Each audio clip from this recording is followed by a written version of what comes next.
Vidas com História.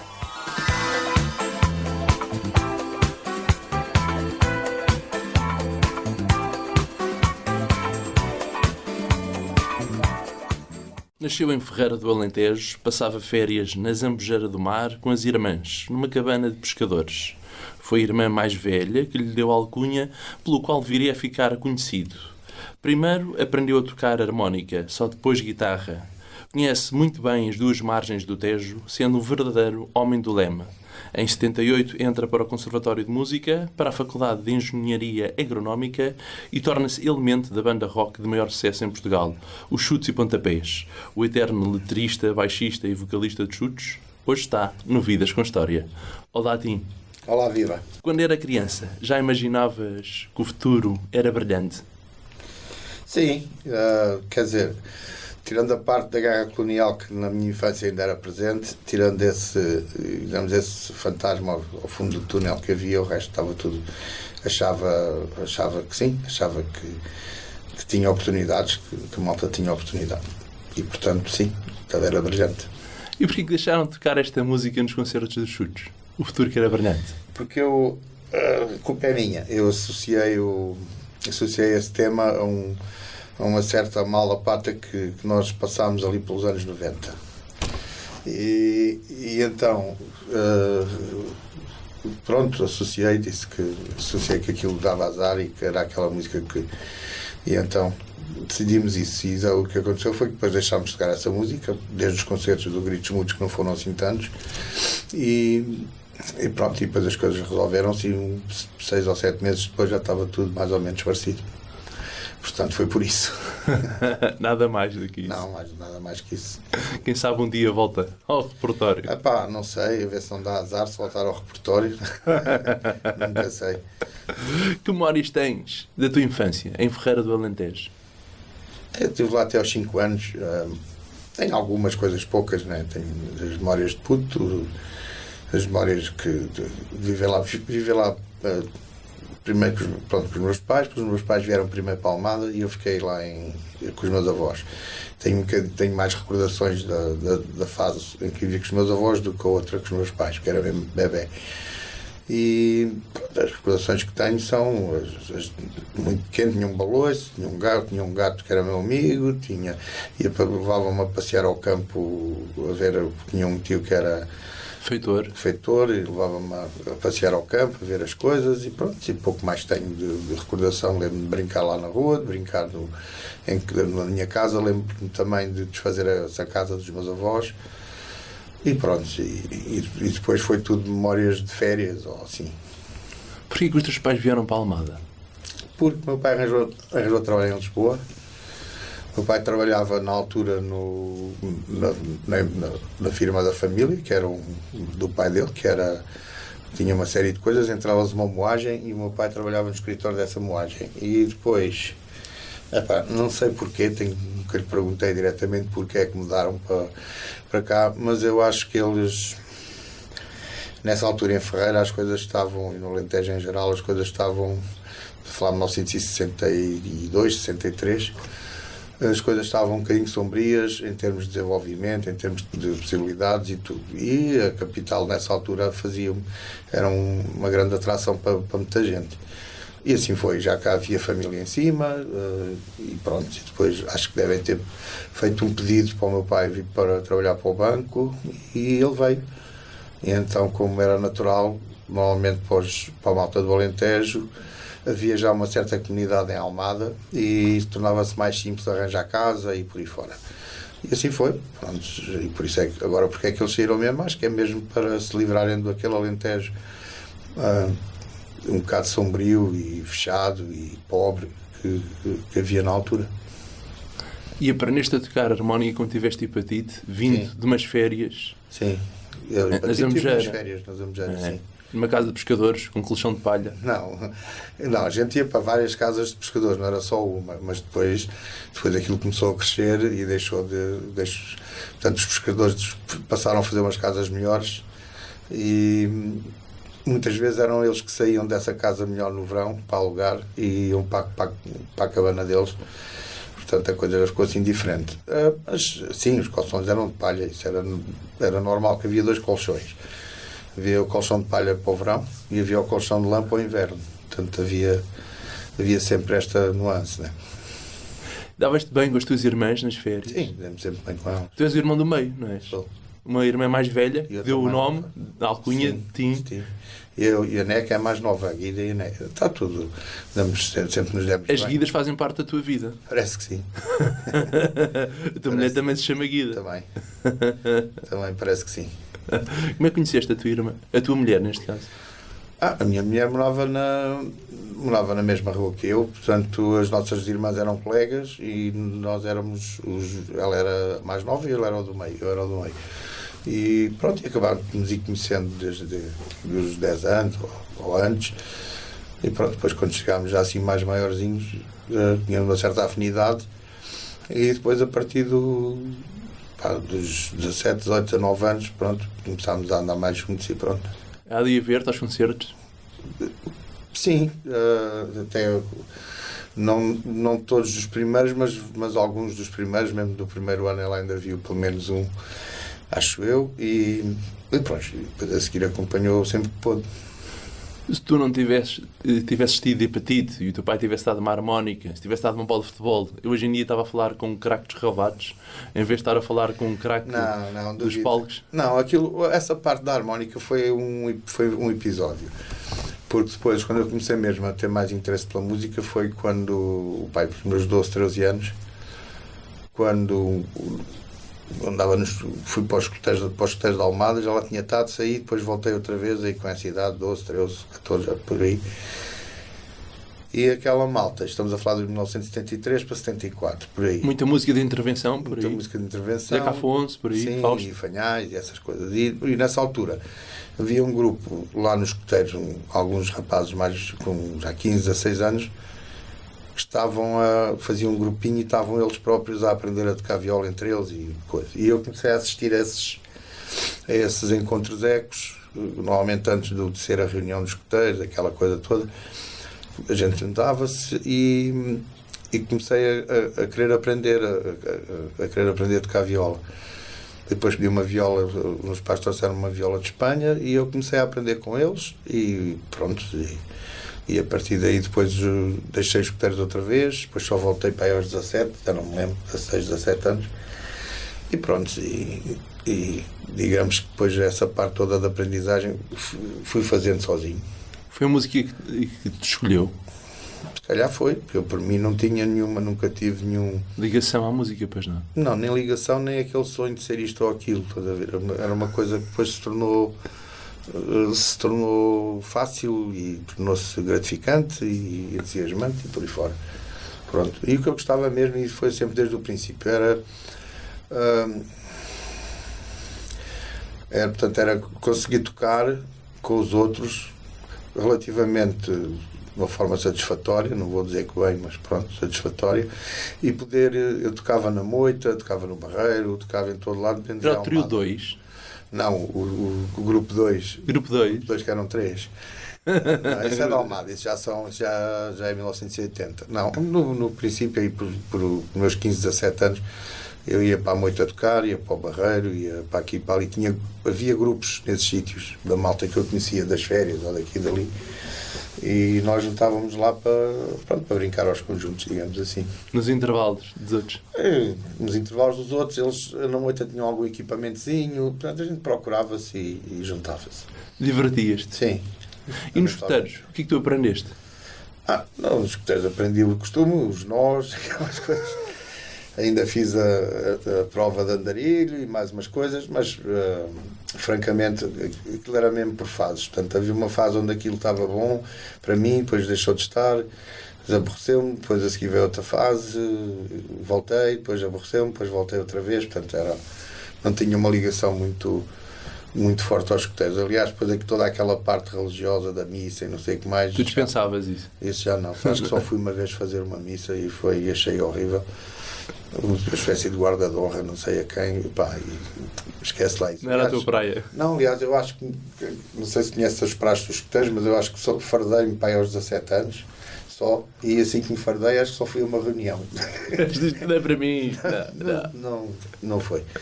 Gosto mais do lenço vermelho. Sim. Do cavalo. As riscas. Ainda te lembras do professor e admiras o professor francês que tocava órgão? Esse. Sim, não sei o que é feito dele, por acaso nem sei se ainda é vivo, senão era uma personagem engraçada, digamos assim, um personagem diferente, um professor diferente. Acho que toda a gente na vida apanha um professor diferente, né? E são aqueles professores que nos despertam para qualquer coisa. Pronto, a história é só essa. Achei muito engraçado, para além do que já gostava dele como nas aulas e tal, como professor, e da maneira como se posicionava e tudo. Estamos a falar talvez de 75, por aí. Depois achei engraçado ele tocar o teclado, tocar órgão neste caso, ter um órgão em casa, ter pertencido a conjuntos académicos enquanto em Coimbra, por aí fora, e foi um bocado pensar, então se isto pode ser assim, eu também se calhar posso fazer. Foi também pensar que é engraçado, esta coisa que eu estou a sentir agora já outras pessoas sentiram antes, uma coisa parecida, e como é que é? Colocou-me a hipótese de poder fazer música, percebes? Era uma coisa assim abriu outros horizontes. Sim. A vida podia ser paralela, podia ser profissional e podia ter também sonho. Exatamente. É por aí. Como é que aquela pessoa que era professor de francês e se calhar de românicas, digamos assim, que não sei se ele teria esse história, um curso desses assim. Mas exatamente como é que aquela pessoa podia ser uma coisa e também podia ser outra. Prontos, mesmo que fosse já ao nível já do hobby. E sim, porque naquela altura ser músico, as pessoas não têm essa ideia, mas portanto, ou se era músico de conservatório de raiz, né, entravas aos 7 anos, aos 5 anos para uma escola de música e levavas aquilo a sério, e saías um instrumentista, digamos assim, ou compositor, ou maestro, ou o que fosse, ou então a alternativa era aprenderes umas coisas e isto cá para os bailes e pronto, e acabou. E digamos que entre estas duas não havia nada. Sendo que uma era uma profissão, era uma carreira para a qual eu não parecia que tivesse muita queda, que seria o de músico profissional e pronto. Embora depois quisesse ir para o conservatório para ver como é que era e tudo. E foste? E fui. E depois acabei por voltar para o conservatório já em Santarém para acabar coisas. Com 40 anos, não foi? Ou mais. Ou mais? 40 e tal. E já líder de uma banda, o maior sucesso em Portugal. Sim, os professores não ficaram assim estranhos? Tipo, o que é que a Tinha está aqui a fazer? Vem cá ensinar? Não, eu comecei por acabar a formação musical, não tinha quase nenhuma, e fiz isso, fiz técnicas de teclado, depois é que fiz contrabaixo 2 anos, e entre os últimos anos de contrabaixo e coisas, a escola pediu-me se eu podia, estavam com poucos alunos, e pediu-me se eu podia dar umas aulas para ver se aumentava o quórum da escola. E assim, pronto, fez. Eu tive, não sei se foi 2, 3 anos, às vezes já me confundo. Tive para aí 20 alunos, ou assim uma coisa, ao longo desse tempo, entre baixo elétrico e guitarra elétrica, que era a diferença, era que os outros era tudo acústico e aquilo não, era virado para o rock mesmo, e eles ganharam mais uns alunos ecos e tal, e aquilo foi crescendo, e aquelas instalações eram um bocado fracotas, era uma casa muito antiga, velhota mesmo, e pronto, e depois eles mudaram-se, quando eles mudaram então para um edifício novo, arranjado, bom e tudo, eu já tinha 100 e tal alunos, eu deixei de dar aulas nessa altura. Pronto, vi isso. Entre isso e a carreira dos bailes e não sei o quê,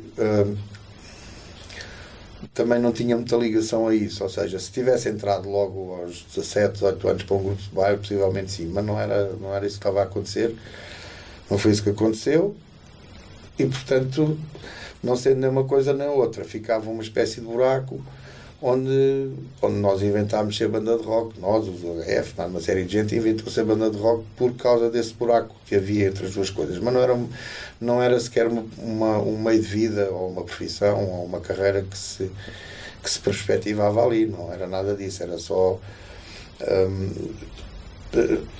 estar vivo, viver o presente, fazer as coisas que a malta nova faz e por aí. Não havia nunca do meu lado aquela coisa de que vou fazer isto e depois vou fazer aquilo e depois vou... Não. Epá, estava disposto a fazer o que acontecesse e depois logo se via. Por isso é que tu foste para a Engenharia Agronómica, no ISA, em Lisboa? Eu fui para a Engenharia, fui ali para o ISA porque gostei muito do sítio. Depois queria, no caso de seguir uma carreira de Engenharia, queria uma carreira que me desse espaço, que não me fizesse ficar preso ao mesmo sítio durante 20 anos.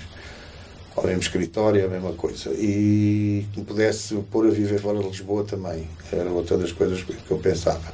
Conseguiste? Foste para Santarém depois? Sim, já depois sim, mas a ideia mesmo antes, se põe tu em...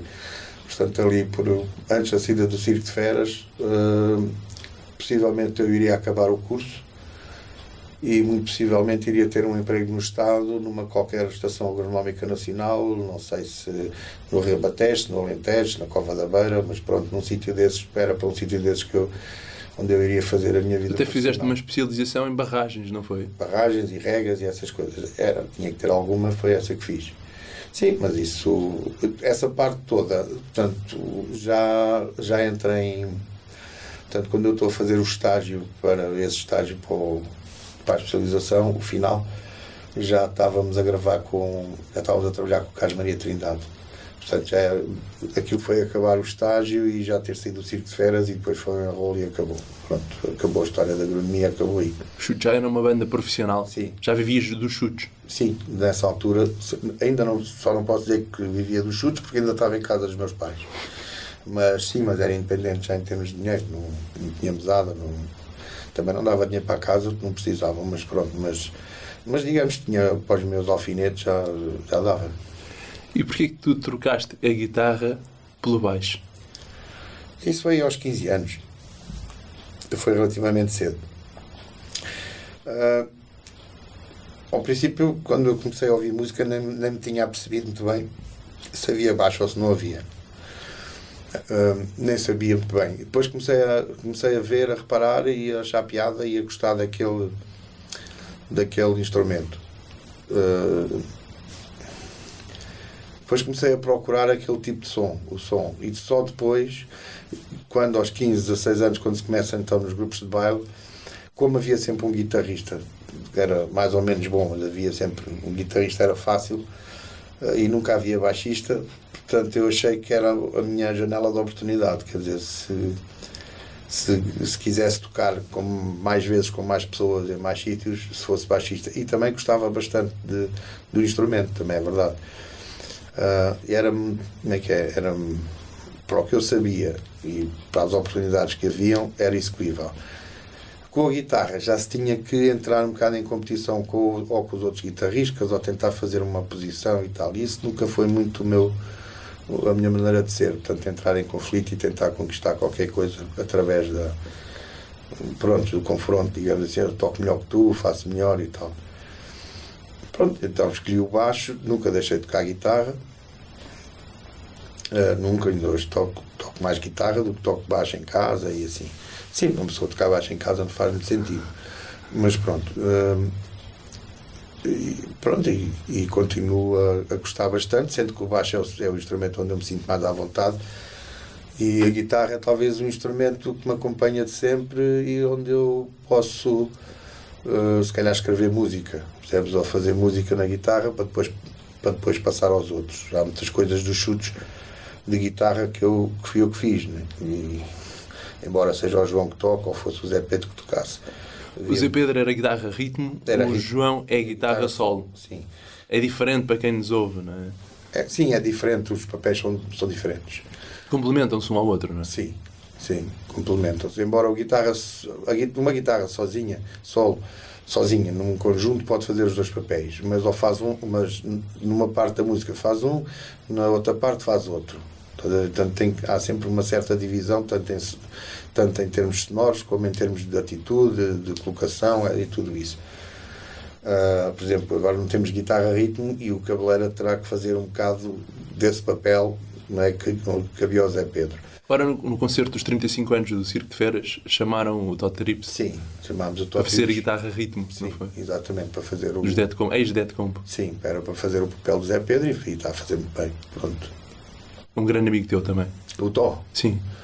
Não vou dizer grande, vou dizer que somos bons amigos. Não, eu conheço o Tó há muito tempo, desde quando ele começou no Lulu Blind e tudo.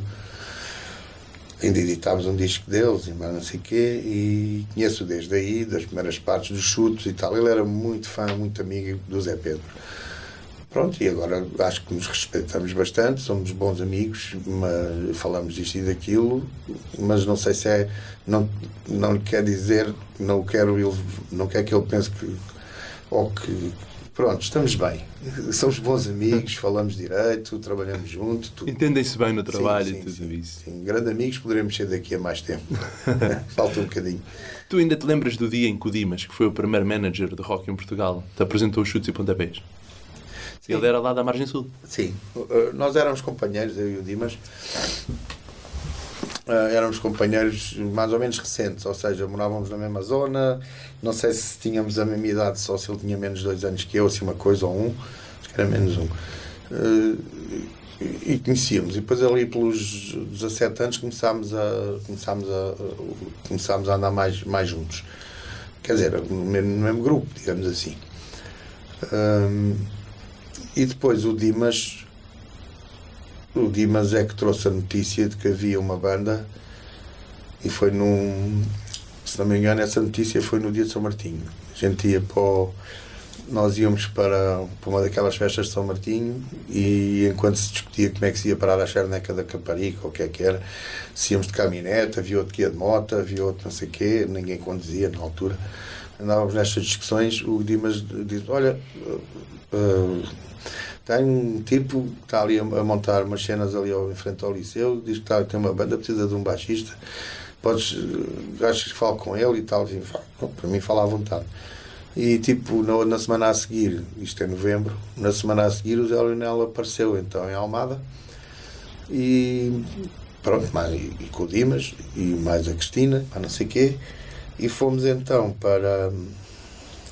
fomos à minha casa e eu toquei lá um bocadinho de guitarra, fingi que era baixo e tal, e eles marcaram-se ensaios e assim foi.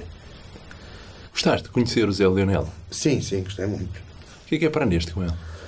Com o Zé Leonel aprendi, olha, primeiro aprendi a escrever letras. Ele tinha muita facilidade, né?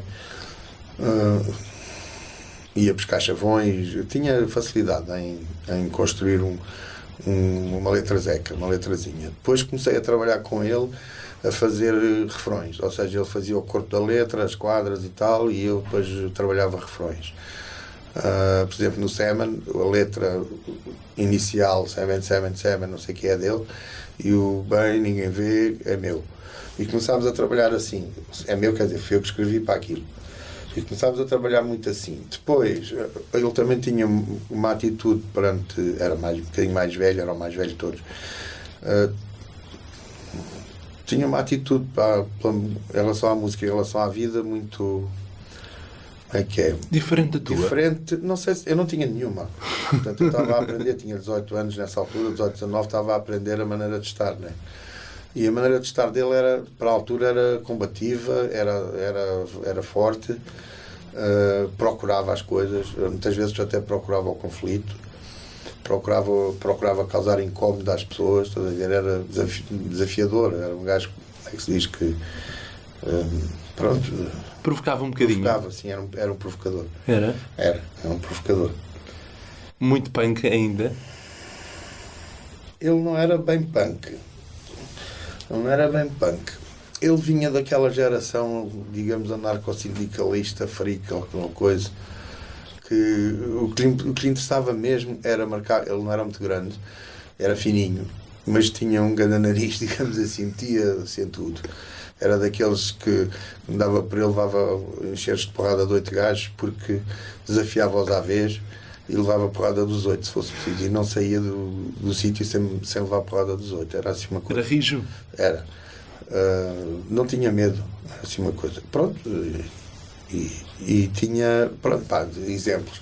Este é um clássico. Uma vez foram todos, eu não estava nessa noite, eu não sei se estava ou se fui ter com eles, para entrar para a Trindade, para a cervejaria. E de repente a gente íamos para entrar e de repente o gajo barra-nos a porta. O empregado, mas não podemos entrar porque aqui não entra ninguém de pijama. E só aí é que a gente reparou que o fato que o Zé Leonel tinha vestido era um pijama de flanela às riscas, só como trazia colares, um brinco, uns óculos escuros e mais não sei o quê. Lindo. Pronto, estás a ver, é esse tipo de pessoa. Eu estava à frente do tempo. Para Portugal, sim. Para Portugal, sim. Portanto, ele não tinha uma atitude de punk naquela de no future e tudo. Não era bem esse punk que apareceu depois. Sim. Era o pré-punk, era mesmo desordem. Portanto, e tu foste pôr ordem na casa quando ele saiu?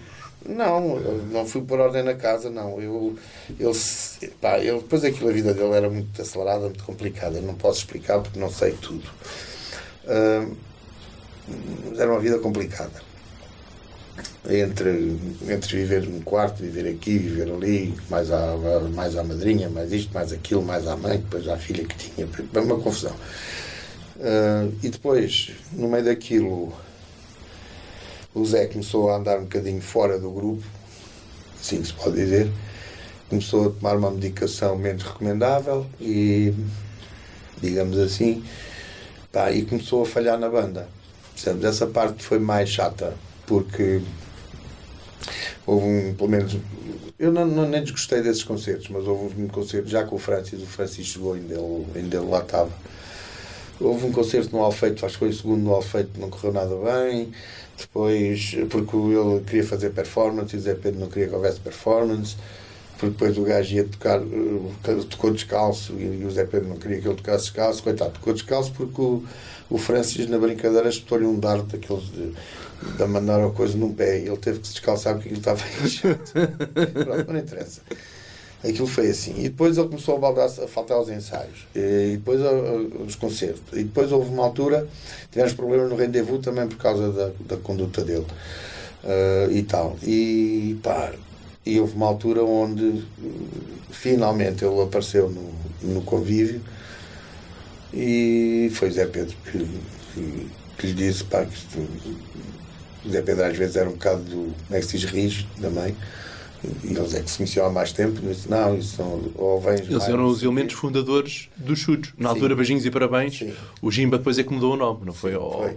Ajudou a mudar o nome. Foi.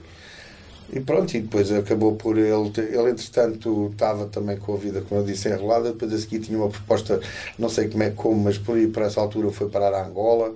Depois já estava, acho que também apanhou hepatite B ou coisa que o velho estava por lá. Chegámos a saber que ele estava à espera de falecer lá para as Angolas, mas depois deve ter aparecido o tratamento novo. Não sei que houve ali depois uns erros e só o voltei a encontrar muito tempo depois para os ex-votos. Quando eu gravei os ex-votos, os discos deles, 2, eles têm 3, eu gravei 2 depois. E pronto, e voltámos a falar outra vez, nunca tínhamos deixado de ser companheiros e amigos, pronto, e trabalhámos mais um bocado juntos, acho que até bem. Pronto, e coisa. Agora, possivelmente os Chutos com o Zé Leonel tinham, sei lá, aquilo ia acabar numa banda, não sei se é Pixies, mas pronto, uma cena um bocado alcoolizada. Com muita droga à mistura, dura. Sim, e tudo, e à espera, aquilo é. E ele gostava mesmo era de dizer umas coisas e fazer umas performances. Quando um gajo diz performance é tipo pegar num gravador e parti-lo, coisas assim, coisas um bocado fora. Tu sempre tiveste noção dos teus limites? Sim. Acho que sim, embora os limites também sejam para ser pisados de vez em quando, né? Mas é de vez em quando contigo, tu não eras sempre, pois não? Tu só pisavas de vez em quando? Sim, porque eu não tinha muitas hipóteses, né? Eu vinha de outra maneira de se viver, portanto eles já viviam um bocado soltos e eu não, eu vivia em casa, tinha os meus pais, tinha a minha escola, tinha os meus amigos, tinha uma série de coisas e tinha os Chutos. Havia muita diferença entre as duas margens do Tejo, tinha?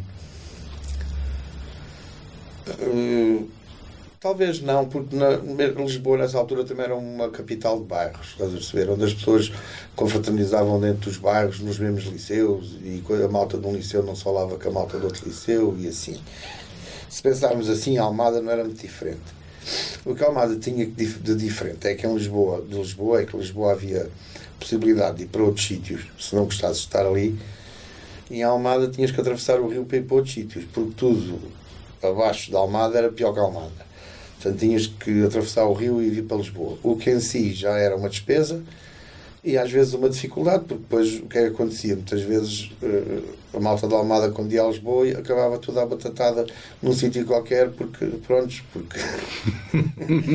era assim. Era uma certa rivalidade saudável. Saudável não digo, mas havia. Portanto, e também em Almada havia, como é que é, um conceito diferente de vida. Ou seja, em Almada, um gajo de 17 anos ou 18 podia ir perfeitamente trabalhar para a Algenava ou para outro sítio qualquer, tinha emprego. E se não quisesse estudar ou não quisesse fazer nada, o pai punha-o a trabalhar. Era assim. Os Filhos do Rock é uma série da RTP, retrata isso bem. Sim, portanto tinha que...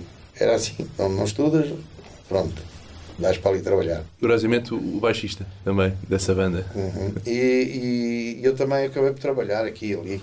Mas pronto. E o que tu fizeste? Eu fiz férias numa armazém da Citroën, fiz férias numa fábrica de pronto a vestir, coisas assim, quando chegava a uma certa altura, para ganhar uns cobres e para não estar sem fazer nada, meu pai arranjava-me assim um emprego de 2 meses ou de 3 meses e eu ficava lá a fazer as férias dos outros gajos. Pronto. Ao armazém, ou assim, ou ao gourmet, aquelas coisas. Pois, era diferente. E havia menos, havia menos pessoas com dinheiro em Almada do que em Lisboa. Era difícil a gente arranjar um amigo rico, estás a ver? Era tudo mais ou menos parecido. E em Lisboa era fácil, era mais ou menos natural no grupo ou nas pessoas haver um com mais capacidade, estás a ver? Que tinha o carro do pai, ou que tinha não sei o quê, ou que tinha uma garagem, ou que tinha 500 paus para a sala de ensaio, ou isto ou aquilo.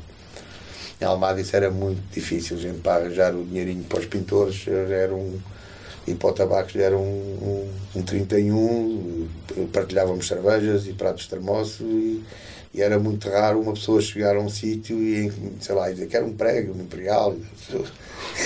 Daqui é. Um prato de caracóis para 4. Chega. 2,60 que é para dividir ao meio.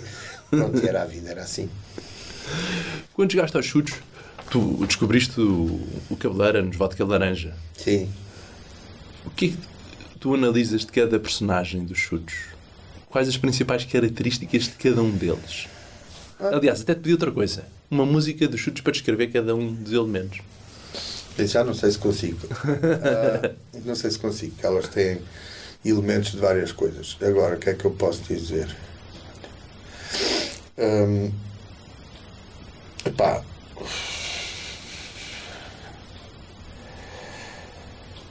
O que é que eu posso dizer sobre isso? Cada um dos Chutos. Bem,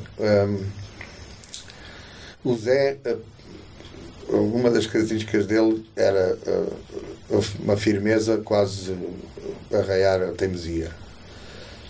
Uma pessoa com opiniões muito fortes e feelings. Acreditava em coisas, portanto ia por ali porque tinha a certeza que ia correr bem, e assim, era uma pessoa de fé, digamos assim, tinha fezadas. E pronto, e tinha uma certeza absoluta de que as coisas iam correr bem. E acertou. Sim, e que ia correr bem, porque teve as suas, houve coisas que não correram tão bem na vida dele, outras melhor, mas era uma pessoa muito firme, pronto, era a teimosia mesmo. Não gostava muito de trabalhar, como que se diga, não. Mas adorava, quando começou a dar nas vistas, adorou ser nós começámos a trabalhar nisso a sério, um bocadinho antes do Circo de Feras, e depois no Circo de Feras, e ele depois a seguir, enquanto teve o Johnny e bebia, aquilo não dava. Johnny Guitar, não era? Que era o bar dele. Sim, dele, do Carlos e do Alex. enquanto bebia não se deu muito não deu muito nas vistas, mas quando ficou doente e parou de beber e de tudo, portanto ficou clean, quando isso aconteceu, ele virou-se para o exterior. Ou seja, começou a dar mais entrevistas, começou a aparecer em mais coisas de solidariedade, começou a aparecer mais nisto e naquilo, e pronto, e começou a ser uma figura, realmente uma figura pública, à parte dos chutes, digamos, havia os chutes e pontapés e havia o Zé Pedro. Pronto, começou a ir por aí. Mudando de assunto, o Calu, Homem do Norte, do Norte do Porto, mas vive em Lisboa, eu acho que ele tem uma grande capacidade de trabalho. Quando eu digo isto é que é uma pessoa disponível, marca-se ensaios e coisas, vão-se discutoras, com o Zé Pedro já havia um bocadinho mais dessa coisa. Portanto, está sempre disponível para trabalhar, ok, por outro lado, é uma pessoa que quando não está convencido do que é que vai fazer, ou é nervoso um bocadinho, enerva-se, e quando não está convencido de que vai fazer ou que acha que aquilo não vai ser o que se está à espera, é pessoa para questionar e dizer que perguntar e querem mesmo fazer, mas fazer isto porquê e porque não, e assim. Portanto, digamos que é um bocado o resingão dali do conjunto. Imagina a gente, bora, vamos todos, e que todos fazer o quê? Não vão falar e fazer nada, só vamos gastar dinheiro e apanhar chatices, mas tu queres fazer isso porquê? Pronto, é essa pessoa. Não quer dizer que não faça muitas coisas, mas é a pessoa que mais... A primeira resposta é não? A primeira resposta é quase não, sempre. O Cabeleira é um bocadinho mais passivo, digamos assim. Como entrou depois nos chutes, habituou-se a não ser ele a discutir. Okay. É o mais novo da banda? É o mais novo da banda. Acabou por ser ele, habituou-se um bocado a deixar os problemas. Resolvam vocês? Sim, eles querem discutir, discutam vocês. Discute lá o Zé com o Calu, e o Calu com o Tim, e o Tim com o Zé, discutam lá todos isso, que quando for mesmo preciso eu digo o que é que acho. Bom, é um bocado assim. E assim, também passou por ser o mais calado, quando não é muito. Ele fala? Sim, claro.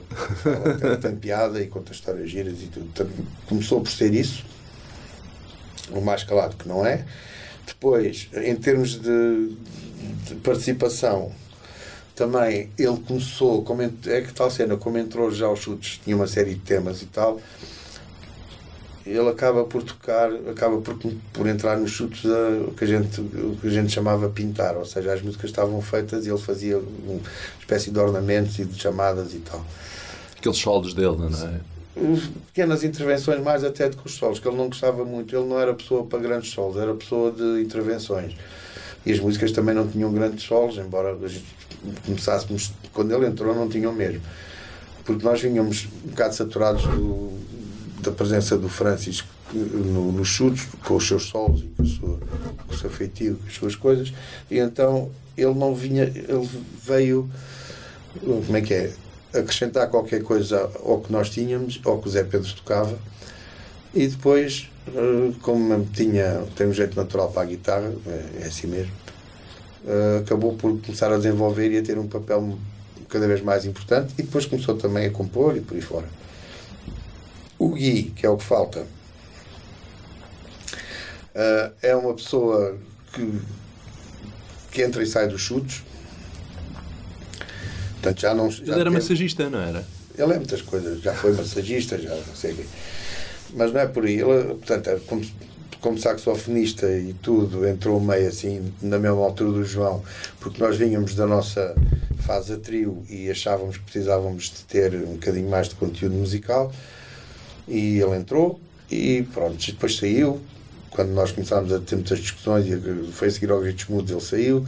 Depois, passado um tempo, nós falámos, ele entrou para a banda, mas não quer ser dos chutes, portanto é como se fosse músico convidado, para não sei o quê. É uma pessoa, como é que se diz, muito sensível e às vezes insegura um bocadinho, por causa da sua sensibilidade, digamos assim.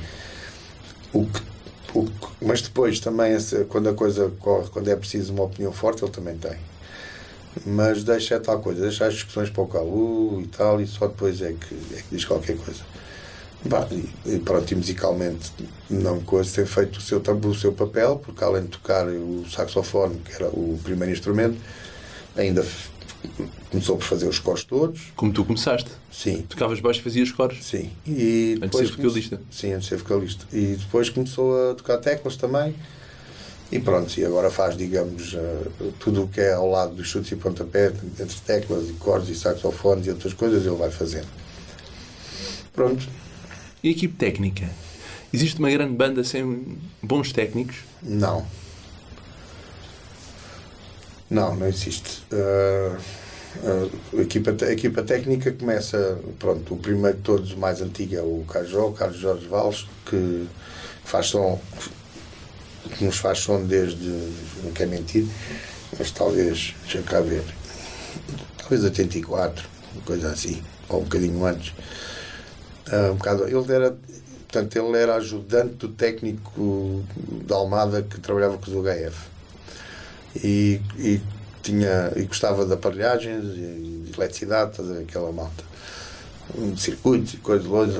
Então começou a trabalhar aí, ainda deu cabo das costas por causa dos caminhões que descarregou e por aí fora, e depois passou a técnico dos UHF. E ao mesmo tempo, quando nós tocávamos juntos com os UHF, o Cajó fazia-nos o som também. Pá, e depois, de repente, tornou-se evidente que era preciso fazer a coisa mais constante.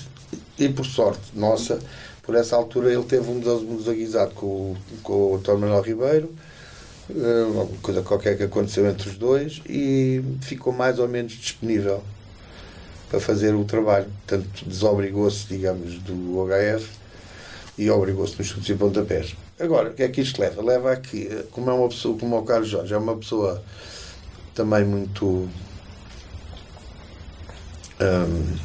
gosta de perfeitinha, gosta das coisas bem feitas, dizer que mais, mesmo trabalhando em condições muito beras e não sei o que mais, foi sempre levando o conjunto, a banda Chutes e Pontapés, a pedir mais e a fazer melhor. Percebes? De um ano para o outro, de uma ocasião para a outra, se pudesse melhorar. Tocámos ali, mas foi uma porcaria, que o PA não prestava. Para o ano vamos tocar não sei aonde, precisamos de um PA melhor, fazemos assim, fazemos assado. Pronto, e foi, digamos, uma peça fundamental. Depois a seguir juntámos também o Fernando Rascão, na altura, que fazia o som de munição, e o como é que ele chamava-se? Falta-me um que era o das luzes, já faleceu, já me falhar o nome. Pedro? Talvez. Que, pronto, e essa equipe acabou por andar connosco quase sempre. O que nos dava garantias de poder enfrentar a banda, e não os músicos, mas aquele grupo de pessoas, a enfrentarem os problemas que a estrada envolvia, não é? Claro que o condutor também era, e road manager era o mesmo, os roadies eram os mesmos, e isto permitia-nos ter uma estrutura de turnê, mesmo que voltássemos para casa à segunda-feira, mas pronto, saíamos à quinta e voltávamos ao domingo, assim uma coisa, e permitia-nos enfrentar uma série de situações de palco completamente diferentes e apresentar um espetáculo sólido e para toda a gente. Pronto, e essa equipa foi-se multiplicando, uns saíram, outros entraram, depois muda, não sei o que mais. Está claro que tivemos a ajuda também quando tivemos problemas com o manager, com o Nuno Rodrigues. A Marta, que trabalhava no escritório, irmã do Calu, a Marta Ferreira, que era grande amiga de Zé Pedro também, nossa, tomou conta do negócio. Foi a vossa manager? Foi a nossa manager durante uma série de tempo, até 2007, quando faleceu. Ela tinha alguma música favorita dos Chutes? Não faço ideia. Não faço ideia. Pronto, e depois ela faleceu e ficou o irmão, que já era na altura, depois ela deixou de ser road manager para ser só manager, e ficou o Roberto Ferreira, o outro irmão, a tomar conta da estrada, e esse passou depois a tomar conta de tudo com o falecimento da Marta. Iam embarcar, não era? No avião, no aeroporto? Íamos para Toronto, quando ela faleceu no aeroporto, por não haver aqueles desfibriladores nem socorro imediato. Podia-se ter salvo. Como é que tu e os Chutes lidam com a perda de pessoas muito importantes? E ganham forças para continuar em frente. Então, as pessoas têm que se convencer que durante a vida que a perda é uma constante. Ou seja, se há coisa certa na vida é que há sempre coisas para perder. Portanto, todas as pessoas têm momentos em que perdem alguma coisa, alguma pessoa que gostam, alguma pessoa que se pensa que é indispensável. Mas isso é tal coisa, não há insubstituíveis, não há indispensáveis, a coisa pode não ficar igual, mas pode ficar parecida, até pode ficar melhor. E pronto. Agora, emocionalmente é sempre um bocadinho complicado, mas é a tal coisa que temos que olhar em frente e temos que seguir, não podemos ficar a olhar para o passado. Ele não era teu irmão de sangue, mas era o Zé Pedro, mas era irmão como fosse na prática, calculo eu. A morte dele foi um choque tremendo na tua vida. Não foi um choque. A morte dele não foi um choque. O choque foi quando ele ficou doente, no ano 2000, acho eu. Mesmo assim, era isto pode parecer estranho, mas era uma coisa que se antecipava. Porque a vida que ele estava a levar até ter o acidente, portanto, ele teve umas varizes que rebentaram esofágicas, portanto, no esófago que rebentaram, e esse tipo de coisas acontece a quem está num estado de alcoolismo e dependência grande, que era o caso dele. E ia morrendo, perdeu muitíssimo sangue, por sorte reagiu bem às transfusões no hospital e salvou-se. Mas o choque foi esse. Embora nós já há muito tempo que lhe dizíamos que a vida que ele levava era ele estava mesmo à procura da autodestruição, né? Portanto aquilo era impossível, quer dizer, a maneira como ele vivia era impossível.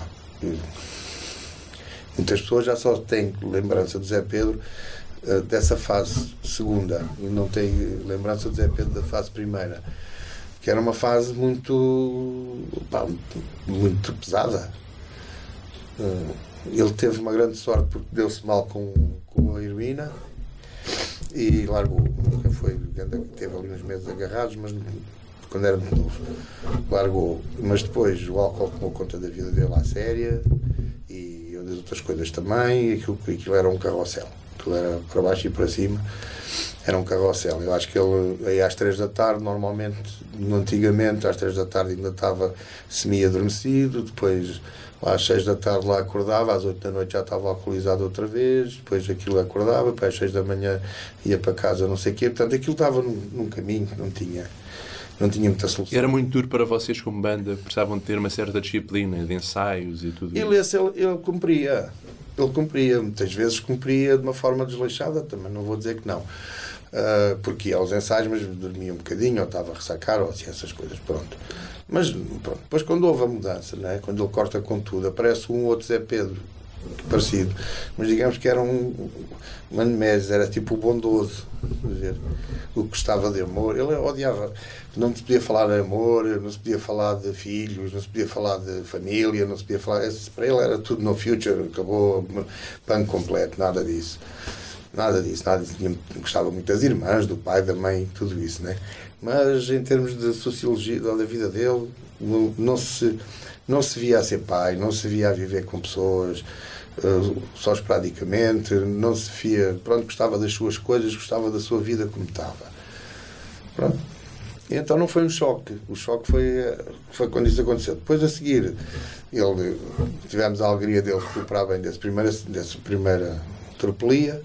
Depois, a seguir, como estávamos à espera, o fígado dele, depois de levar aquela estreia durante 20 anos, que levava, está claro que tinha que ter mazelas, e pronto, e foi isso que aconteceu. E, portanto, quando ele finalmente, 17 anos depois, morre, os últimos, não quero mentir, mas talvez os últimos 3 anos já foram de habituação para o que ia acontecer, mas nesses 17 anos nunca houve aquela coisa de que ele é que dizia que ia ficar tudo bem e correr tudo bem, mas houve sempre um certo receio de toda a gente na banda que realmente as doenças são o que são e não é assim tão simples, não é só a vontade que não toma conta. não foi propriamente um choque, foi um choque, como para quem acompanha doenças prolongadas, é uma coisa que se vai instalando, não é? Uma certa tristeza, aquela vida de altos e baixos, agora está-se bem, depois está-se pior, depois está-se bem outra vez, depois está-se ainda pior, depois está-se bem, depois está-se pior ainda.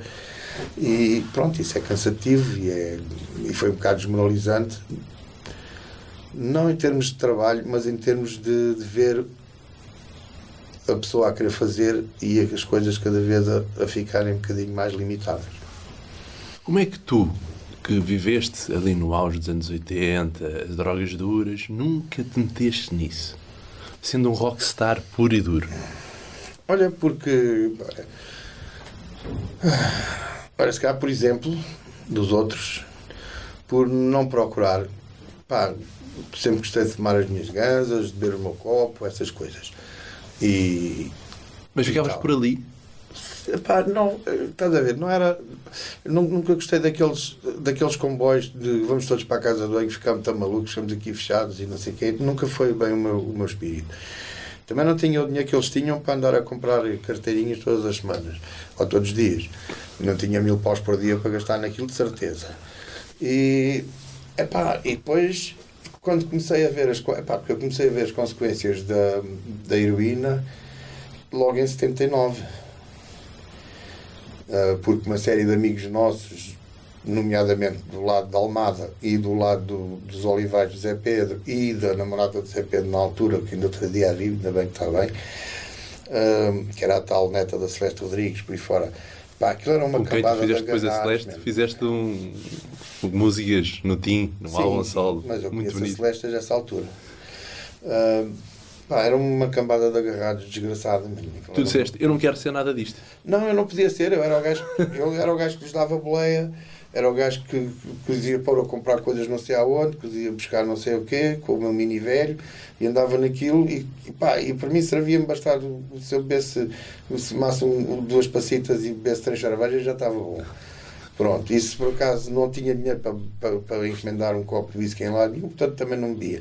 Se queria ficar um bocado mais para a loucura, mamava 3 macieiras ou assim uma coisa e pronto, e siga a marinha. E portanto nunca tive, é muito diferente uma pessoa ter 1000 paus para gastar por dia do que ter 15 paus, pá. Que era o que eu tinha, aquilo comprava o tabaco e... Não dava para mais. Não dava, pouco mais dava. Portanto, eram tempos diferentes e eu tive essa sorte. E depois comecei a ver amigos mais novos que eu, da minha idade e tudo, em Almada, a morrerem, a ficarem. Muitos salvaram-se, mas houve 6, pelo menos, entre suicídio e overdose e entupimento das veias, portanto, embolia por gordura e essas coisas, aquilo aconteceu de tudo. Ao longo destes anos, como é que se mantém o sucesso dos chutes e pontapés com egos tão diferentes?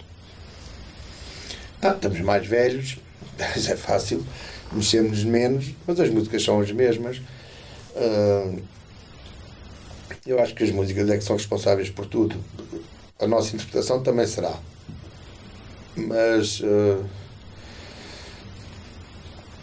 acho que a ligação que as pessoas têm às nossas músicas acaba por ser o que explica tudo. Não estou a ver mais nada. Se nós fôssemos uma banda de covers, possivelmente seríamos uma grande banda de covers e teríamos muita gente a ver-nos tocar. Mas possivelmente até teríamos uma grande ligação de amizade com uma série de pessoas, porque a nossa maneira de tocar isto ou aquilo é muito parecida. E a nossa maneira de estar em palco é muito parecida.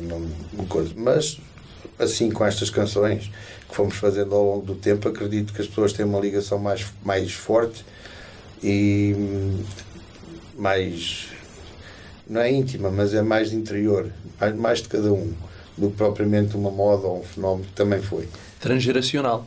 Sim. Já vem o avô, o pai, o filho, Sim. por aí fora. Essa parte também é engraçada, porque é giro ouvir comentários de pessoas a dizer que o sítio mais porreiro é ir ao concerto de chutes porque combinam com o filho e o filho traz o neto. Estás a ver? Então a maneira de uma família inteira estar junta, sem ser no almoço dos anos do avô ou no dia de Natal, acaba por ser engraçado.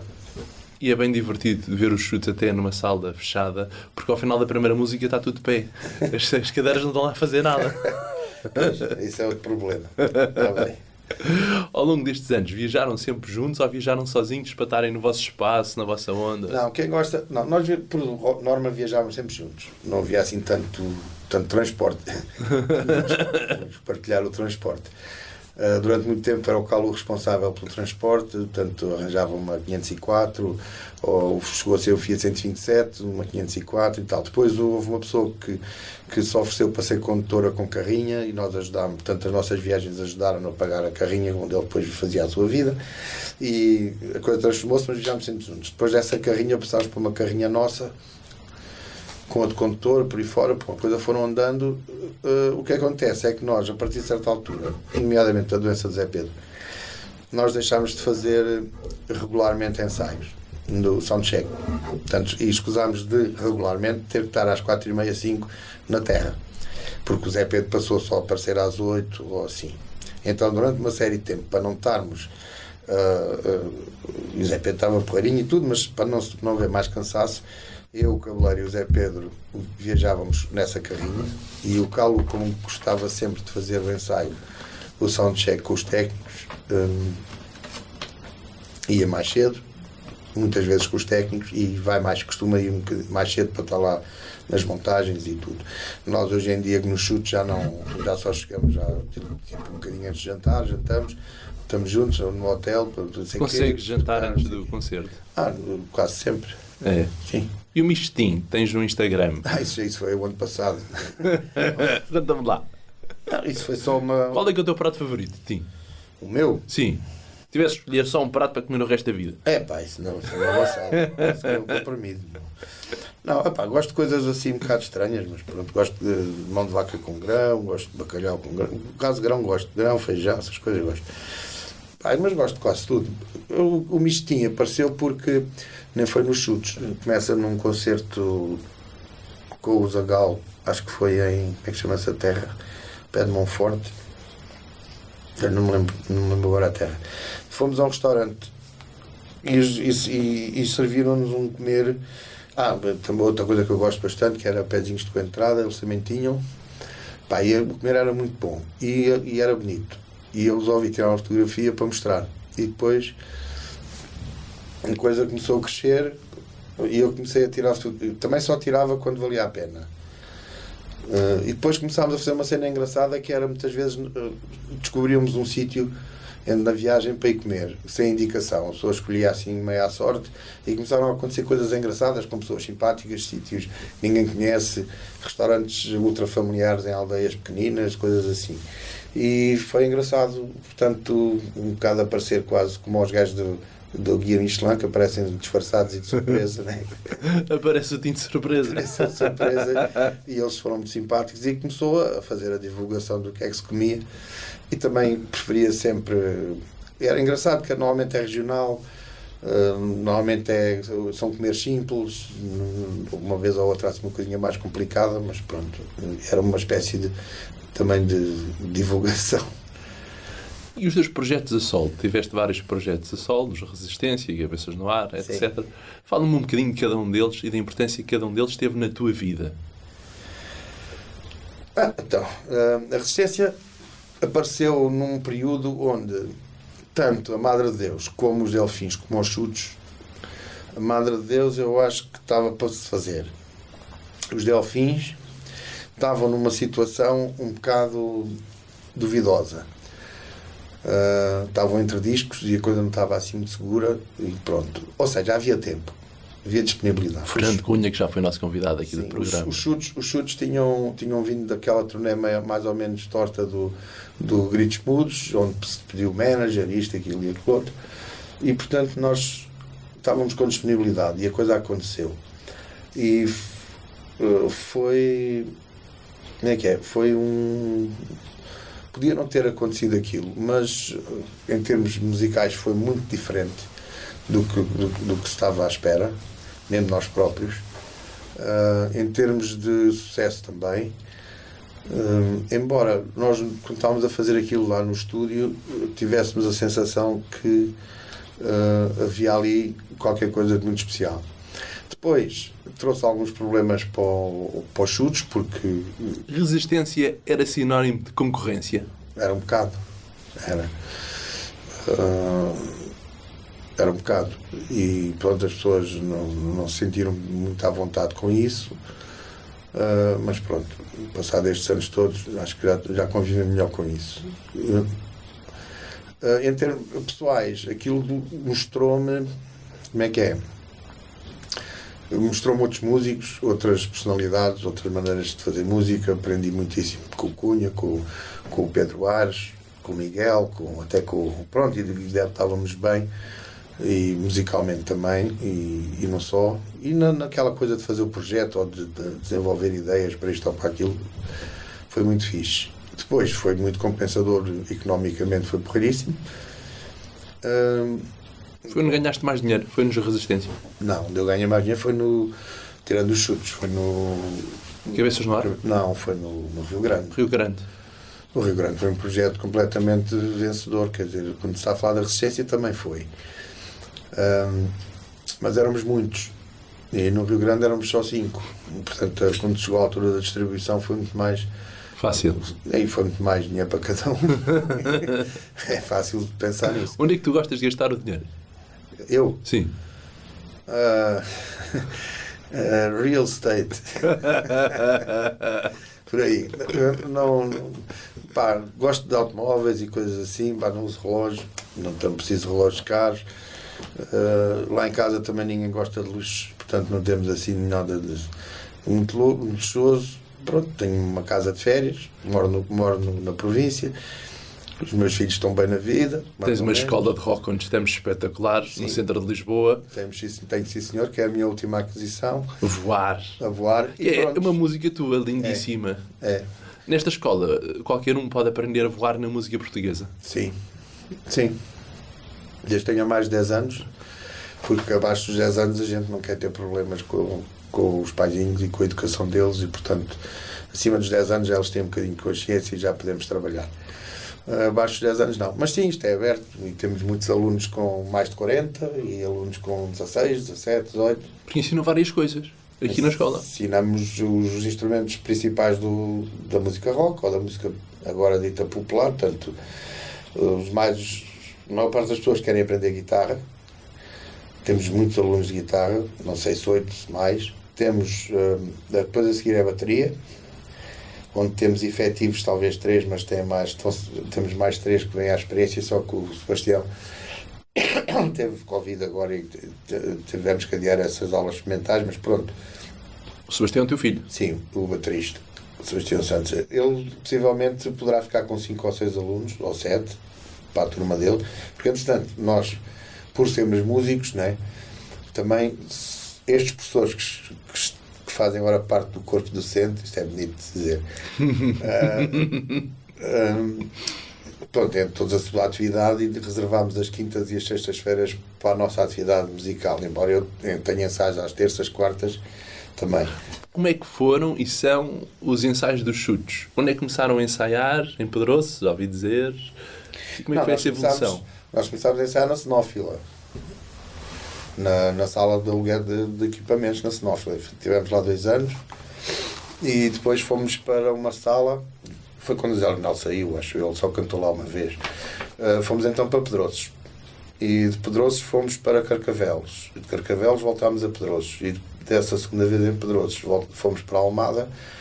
Então tivemos para aí 15 anos, lá nas garagens do pé dos bombeiros, e de Almada, que já estava muito pouquinho, de Almada depois arranjámos um armazém ali no Marlo, e estamos ali já há 11 anos ou 12, onde temos o estúdio à séria, temos tudo, temos sala de ensaio, armazém, o escritório, tudo. E tem dias de gravação e horários de gravação estipulados? Nós, enxutos? Enxutos? Não, o que nós definimos enxutos normalmente também tem a ver com a vida do Calu, que é ao Porto, não sei o quê. Nós, por princípio, ensaiamos a meio da semana, ou terças, quartas e quintas, ou quartas e quintas, ou terças e quintas, o que for. Normalmente encontramos antes do almoço, preparamos as coisas, estamos ali um bocado à conversa, a lavar roupa pronto, a preparar alguma coisa, vamos almoçar, tocamos um bocado, vamos almoçar, depois voltamos, aí a partir das 3 horas, coisa assim, trabalhamos até às 5, 6 horas, e acabou o dia. Já não há noites longas para Não, a ninguém. gente nunca foi disso. Nunca fomos disso. Olha, primeiro eu tinha a escola, o Calu tinha um emprego, o Zé também trabalhava. O que o Galo não fazia? Então, o Calu trabalhava na firma do pai e da família, que era Corticeiros ali no Montijo, trabalhava no escritório. E, portanto, nós quando ensaiávamos à noite, nos nossos ensaios acabavam 10h30 ou 11. Não, começavam tipo 8, por exemplo, em Pedroços, não, em Carcavelos, tínhamos no Centro Comercial Pelim. Nós encontrávamos com o João Cabeleiro e com o Zé Pedro em Alcântara para aí às 5, 6 horas. Íamos para Carcavelos. Em Carcavelos tocávamos até às 10. Podia ser que comêssemos qualquer coisa antes, mas nada de refeição. 10, 11, mais tardar 11, 11h30, estávamos em Alcântara outra vez, íamos comer um preguinho ou um bifinho, daqueles só com o ovo, e depois íamos para a noite ou íamos para casa. Mas não havia a cena de ficar a moer na sala de ensaio noites inteiras. No estúdio também não. A melhor hora para a gente sempre foi para trabalhar no estúdio, foi para deixar tudo organizado, para final da manhã. Aí é quando as coisas são mais concretas, a cabeça está mais limpa, os dedos também, e fica tudo mais perfeitinho. Depois começa a ser um bocado chover no molhado e começas a não conseguir fazer o que já fizeste antes, o que já tentaste fazer, e já fica pior, e isto e aquilo, e já não rende tanto. E aquela coisa de ficar... fizemos algumas vezes, tentar matar uma música, pronto, e temos que conseguir, e nunca leva a nada, nunca levou, no nosso caso, a nada de especial, portanto, preferimos passar 2 horas no Tóquio do que 2 horas à noite, do que 2 horas na sala de ensaio. Foram sempre uma banda equilibrada. Quais foram os momentos mais difíceis e os melhores momentos dos chutes? Na tua opinião, claro, porque cada elemento deve ter a sua visão. A parte mais equilibrada foi, sei lá, ali, sei lá, a parte de deslumbramento do Circo de Feras, entre o Circo de Feras, a Casinha e o 88, foi realmente um deslumbramento, porque foi onde tudo se desenvolveu. Não só nós a tocar, como a fama, como popularidade, fama por aí fora, reconhecimento, sim senhor, a equipa técnica, os concertos que se davam, tudo a crescer, tudo, nós a ter a sensação de que as coisas estavam em crescimento, estavam por um caminho que era bom. Portanto, essa fase, para mim, foi uma fase de deslumbramento, se quiseres, até de conquista, de satisfação e tudo. A tua mulher pôs sempre os pés assentes na terra? De uma certa maneira, sim. Né? De uma certa maneira, sim. Depois, a fase a seguir do Gritos Mudos é uma fase muito difícil. Muito difícil. Não só os chutes estavam um bocadinho à cabeçada uns com os outros, como tínhamos problemas internos com o manager, tínhamos problemas externos com concertos, com gravações, com isto e com aquilo.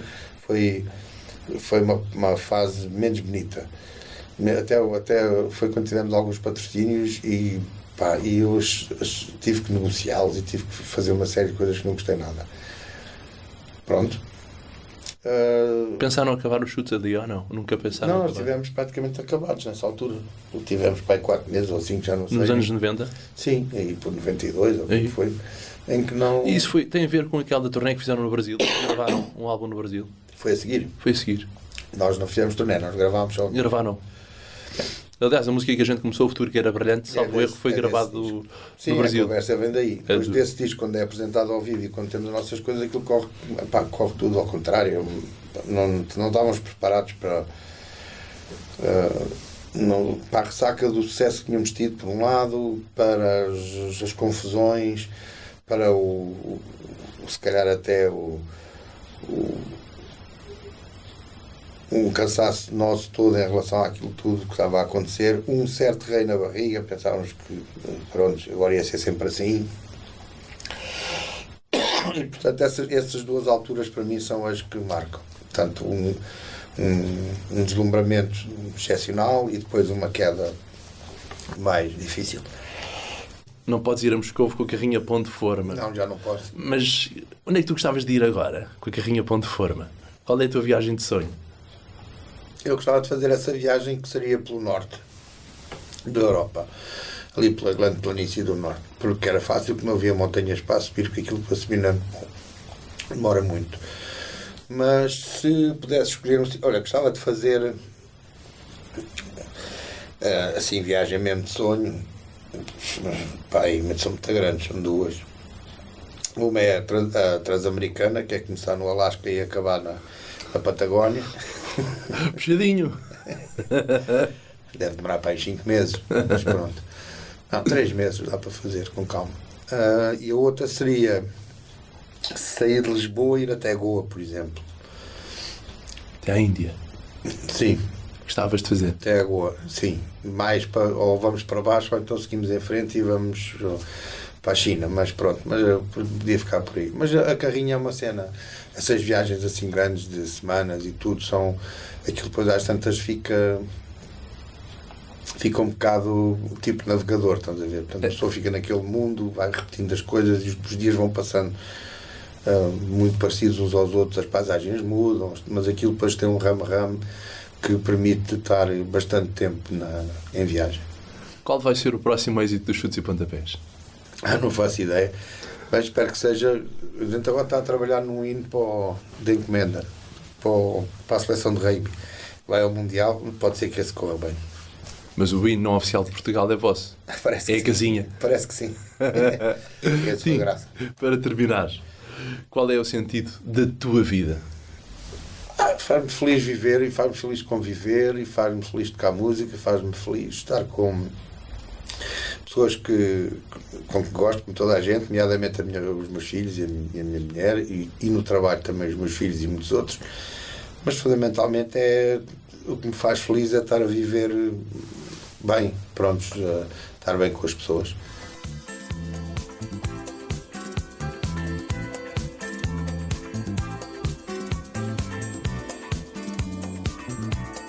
Eu sou o Diogo Marcelino e este foi o Vidas com História.